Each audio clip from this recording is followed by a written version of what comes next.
Okay, this is the assessment on the volunteer for health assessment class. So before I would enter the room, I would check the electronic health record for any lab values, new orders, needed orders, anything like that. And then I would check the outside of the door for any flags or warnings like risk for falls, just so I know about that.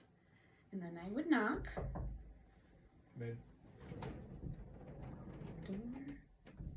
And I would do hand hygiene. Okay.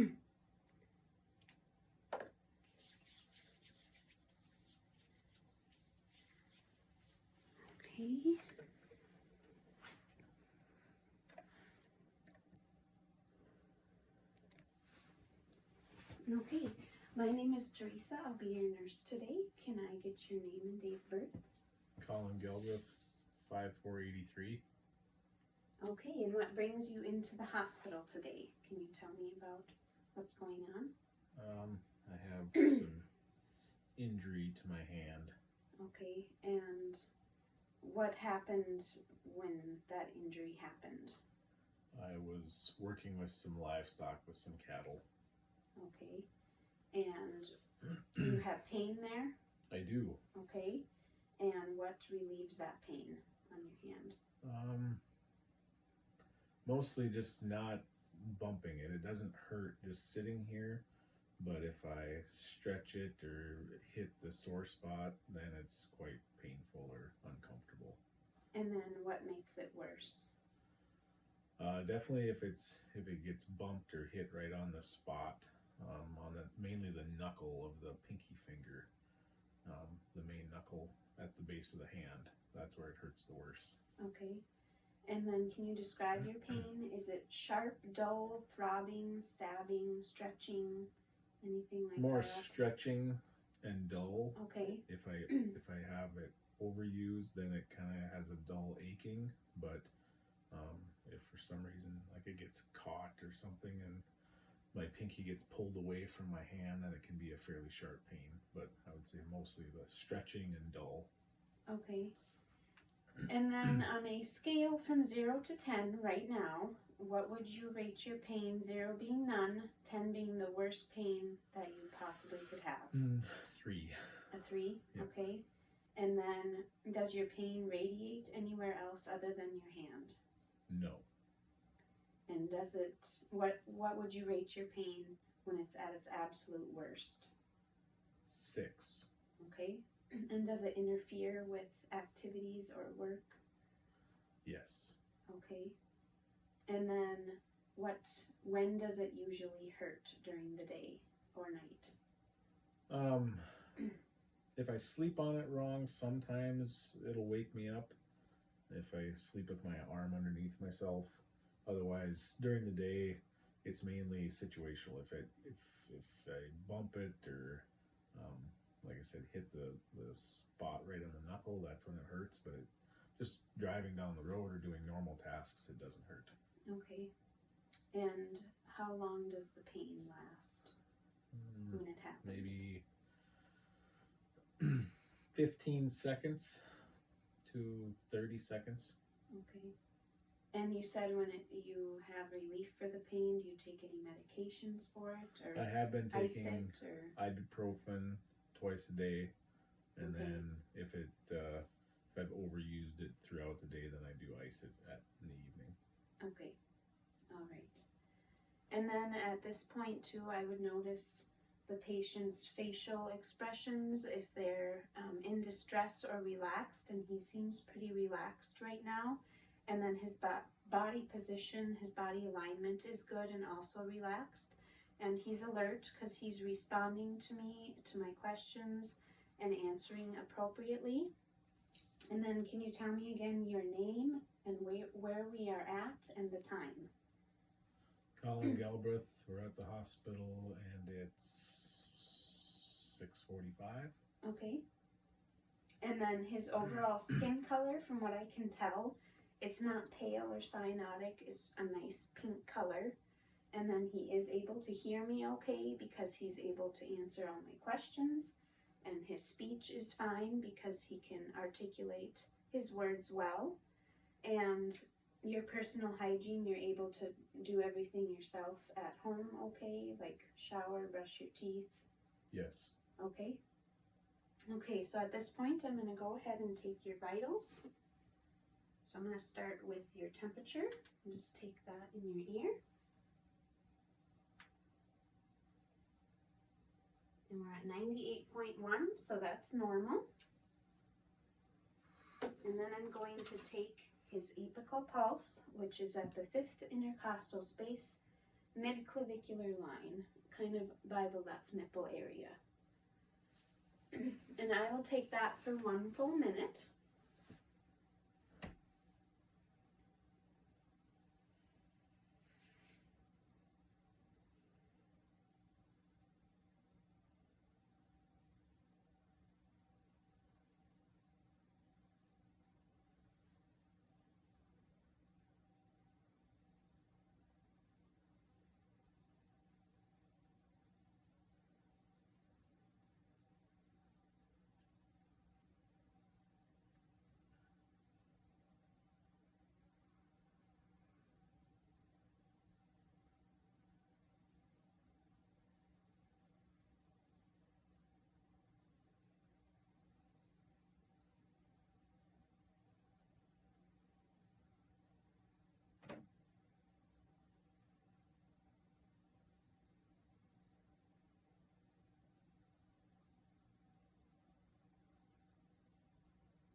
Okay, so his apical pulse was about 80, and so that's pretty normal for this patient. And then I also took the respirations for 30 seconds, so I multiplied that times 2, so that came out to be 16.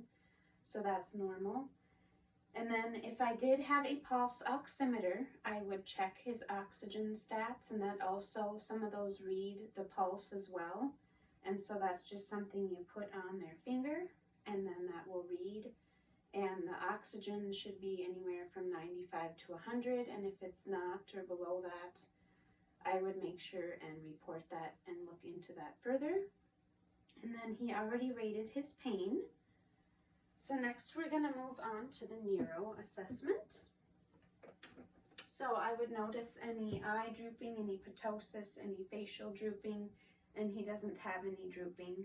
And then I'm going to go ahead and I'm going to have you swallow some water just to see how you can swallow. And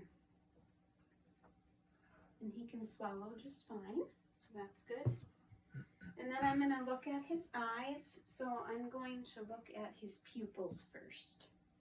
So on my little pen light, I have a chart of measuring pupils. So I'll just kind of look at his eyes. And they're both the same, so they're about 3 millimeters, so that's good. And then I'm going to check the light reflex, the direct light reflex and consensual. You can just look straight ahead.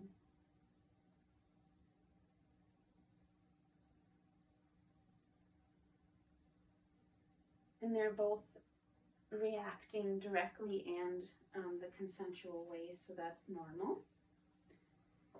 Okay, and then I'm going to go ahead and I want you to squeeze my hands. Okay, and then push against my arms. Okay, now pull. Okay, that's good. And then I'm going to have him push against my hands with his feet. Okay, go ahead. And then can you lift both your legs up off the bed at the same time? Okay, so he has good strength, so that's good.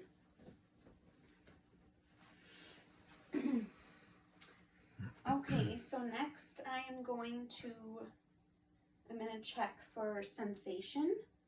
So I'm going to have him close his eyes, and I'm going to rub different areas on his arms, his legs, his feet, his hands with either something soft or a blunt object.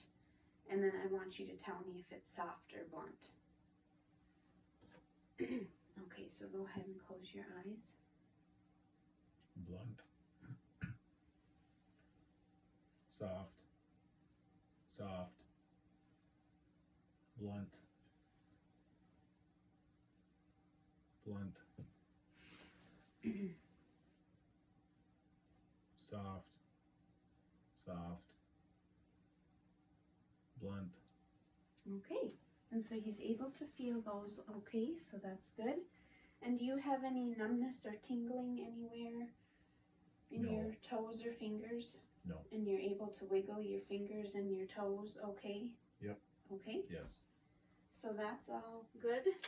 So then I would just note that on the Glasgow Coma scale that he would score a 15, which is the highest, which is good because he was able to, he had good eye reflexes and motor response, and speech was fine.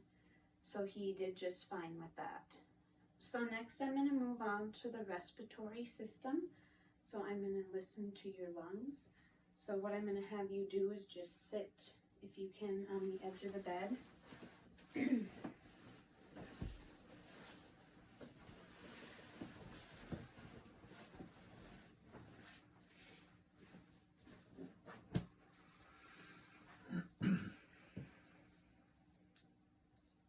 And if you can just turn a little bit, there we go. I'll just have you take some breaths. Okay. Okay, go ahead and take a breath.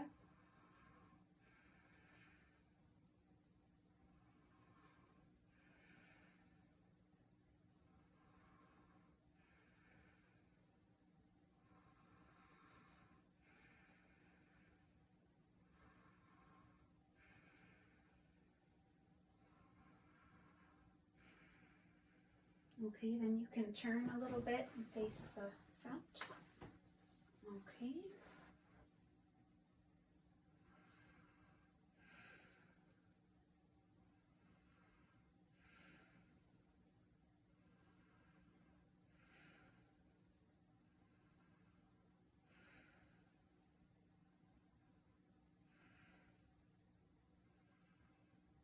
Then on the lateral side, I'll listen.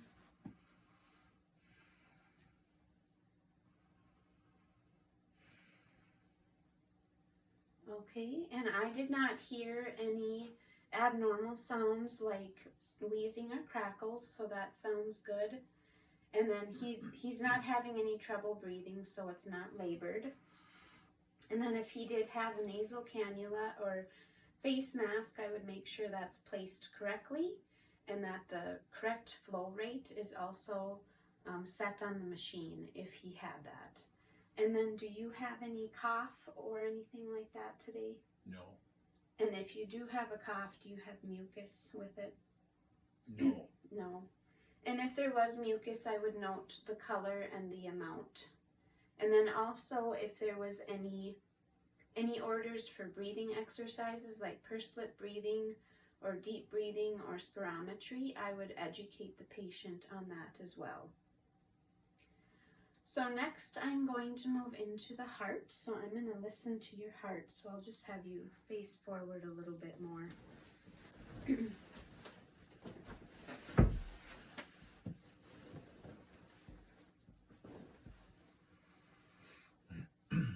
Okay, so I'm going to listen to a few different spots with the diaphragm and the bell of the stethoscope. So first is the aortic area, and that's on the right sternal border, second intercostal space.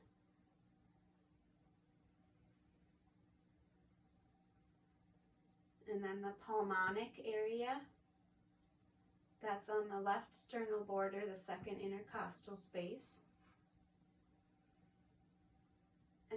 herb's point is about the third intercostal space.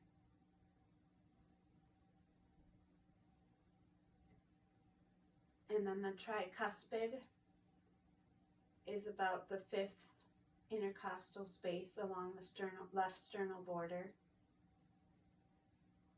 And then the mitral area is the fifth intercostal space, mid-clavicular line.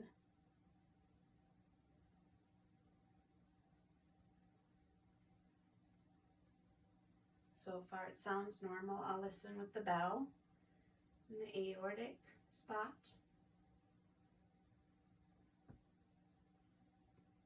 And the pulmonic.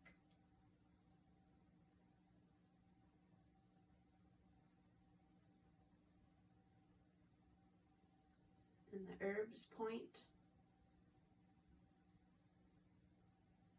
And tricuspid. And then the mitral area. And I don't hear anything abnormal. They sound regular. And the aortic and pulmonic, that's where you hear S2 the best at the base of the heart. And the tricuspid and mitral is where you hear S1 the best at the apex of the heart. So that all sounds okay. And next I'm going to check the capillary refill time. So I'm just going to kind of pinch a finger here and look at that. And that's less than 3 seconds, so that's normal. And that's good. And then on his feet I will check that as well.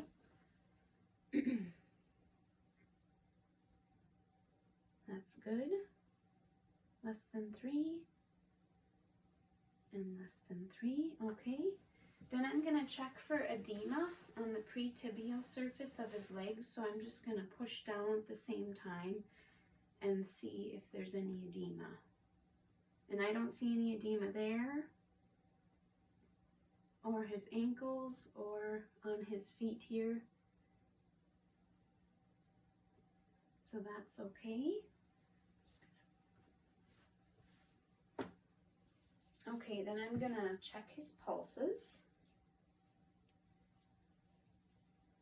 So I'm going to feel your radial pulses at the same time.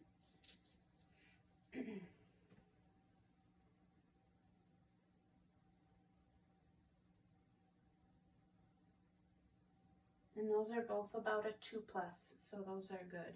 That's normal. And then the posterior tibial pulse on the inside of the ankle area, I'm going to feel for those.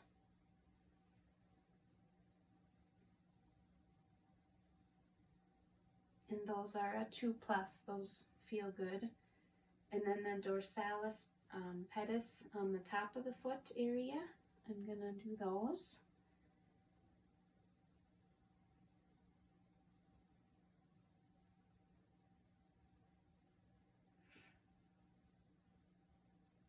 And those are also a 2+. So those are good. And then at this point too, if he had any IVs, I would check those to make sure they're intact and they're at the correct flow rate, the correct solution. Check for any infiltration or swelling at the site, but he doesn't have any of those. So next I'm going to move into the skin assessment. So I'm just going to check over your skin, and so far you don't have any lesions anywhere, any concerns anywhere on your skin? No. And you don't have any bandages or dressings that I saw? No.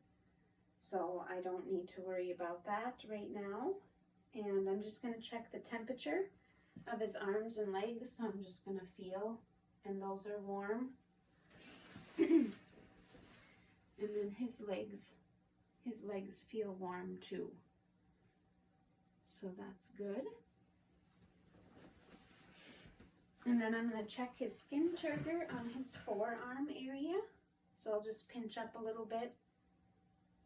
And that's good. And that just checks for hydration. So it's just important to drink water. And then also I would do a Braden skin assessment So that checks like for his mobility, activity, if his nutrition is okay, shearing, tearing, sensory deficits, and then that would be scored. So I would do that as well. And then also any pressure relieving device on the bed, I would make sure that is working and pumped up, because sometimes those can go flat if they're not running or hooked up correctly. So I would check that. But he does not have any of those.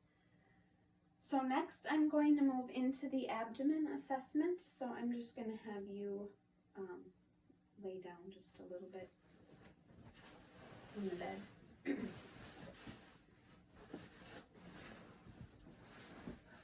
Okay, so I'm first going to notice his abdomen. It's more rounded, so that's okay. And then next I'm going to auscultate bowel sounds in all 4 quadrants. So I'm going to start with the right lower.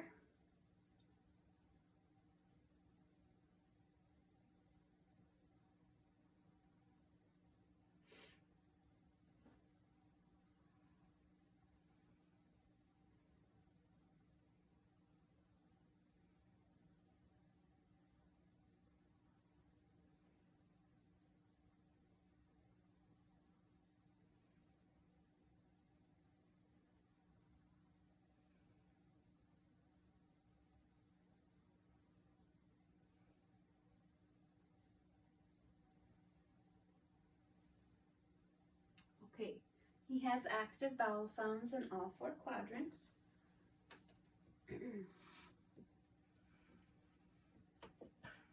And then I'm going to palpate, just light palpation.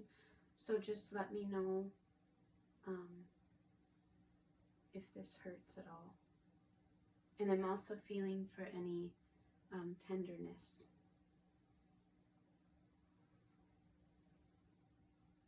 No pain? No pain. Okay.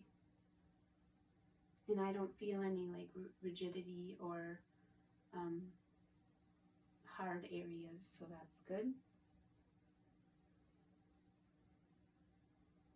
Okay, so I will go ahead and have you sit back up.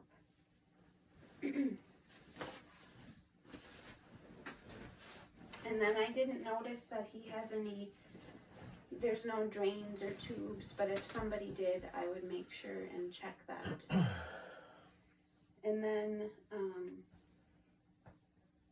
I'm just going to ask about bowel sounds and your bowels. So are you having consistent bowels during the day? Yes. Yes. And what color are they? Brown. And consistency, are they runny, formed, hard? Formed. Okay. And then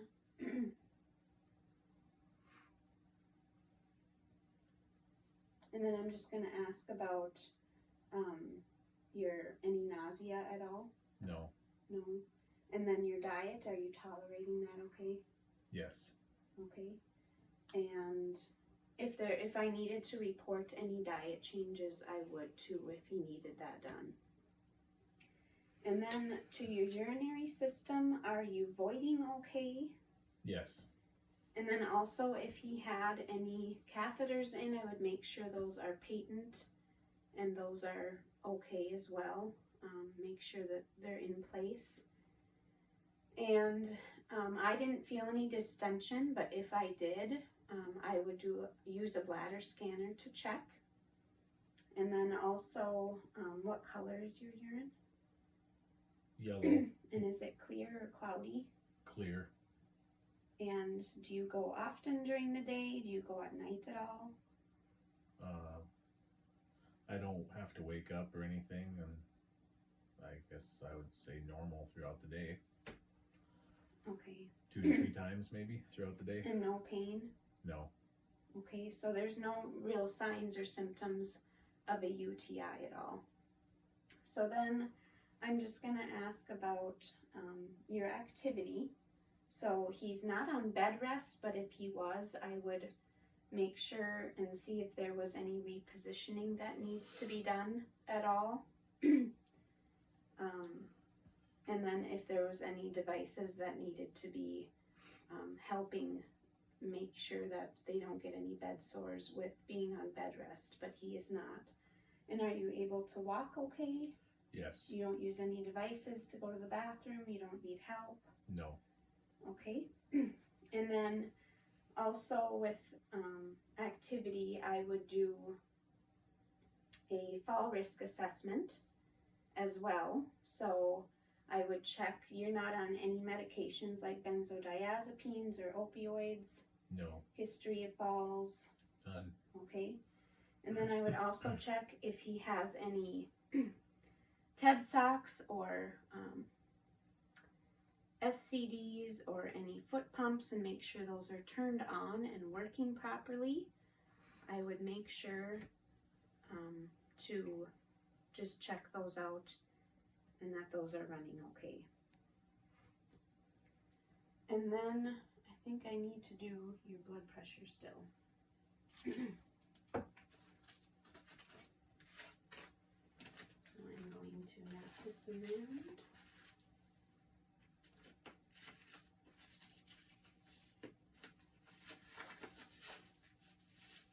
And I'm just going to check the systolic blood pressure first.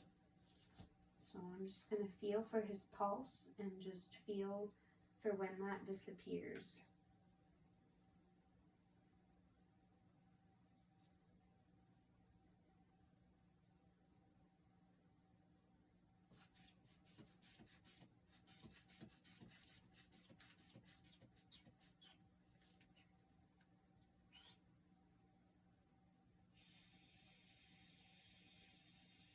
Okay, so it disappeared about 140. Okay, so I'll just let that rest for just... And do you have any other questions for me today? I do not. Okay. You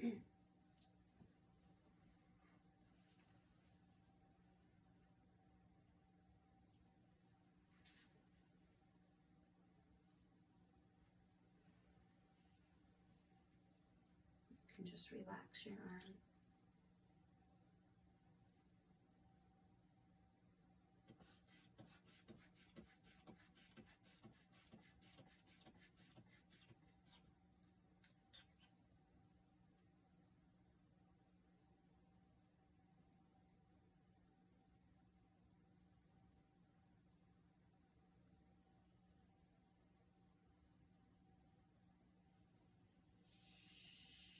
Okay. So his blood pressure was like 135/80, so it is slightly elevated. So that would be something I would make a note about as well.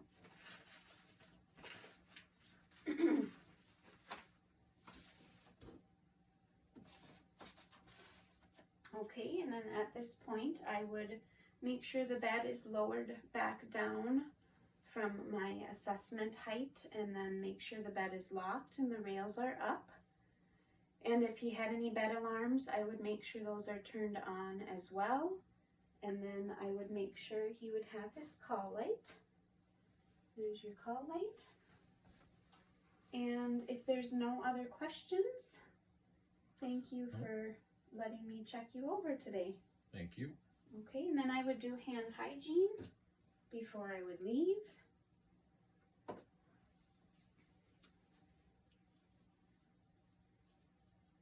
Okay,